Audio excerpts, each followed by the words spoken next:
کوئٹہ مروچی بسنت تہوار روایت کی جوش و جذبہ کو بردمدار بھی گئی انتظامیہ پولیس اہدار شنکر نبوتا کے شہری بسنتا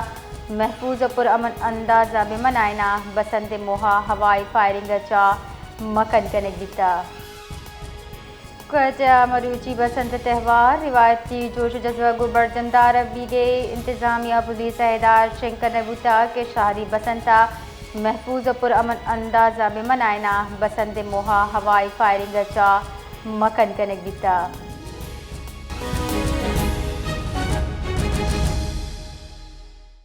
کوئٹہ میں آج بسنت کا تہوار جو ہے وہ منایا جا رہا ہے کوئٹہ کے شہریوں کا اس حوالے سے کیا کہنا ہے بلال بتائیے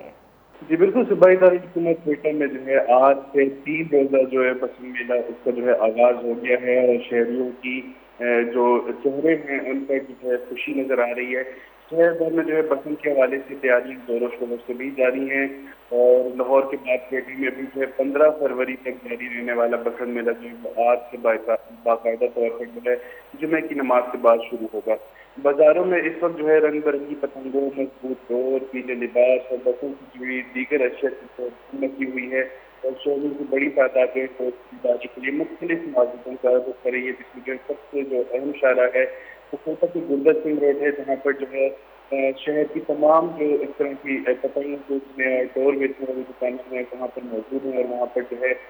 خریداروں کا اور پسند منانے والے نوجوان اور بچوں کا جو ہے خصوصی جو ہے وہ بش دیکھنے میں آ رہا ہے اور جو ہے پتنگوں کے نس نئی ڈیزائن دیکھ کر جو ہے شہری جو ہے لطف اندوز ہو رہے ہیں شہریوں کا کہنا ہے کہ آئندہ صد روز میں جو ہے شہر کا آسمان رنگین پتنگوں سے جو ہے بھر جائے گا مختلف علاقوں میں مقامی ثقافتی پروگرام موسیقی اور روایتی تقریبات اور ساتھ ہی ساتھ جو ہے باربیکیو کا اہتمام بھی کیا جا رہا ہے جس کے لیے جو ہے تیاریاں جو ہے شہر سے جاتی ہیں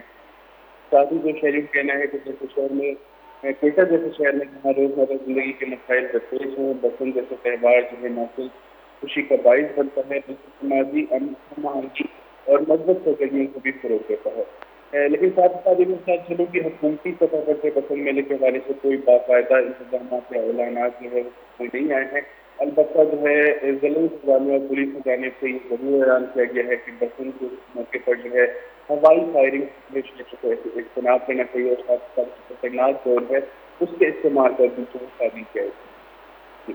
جی بہت بہت شکریہ بلال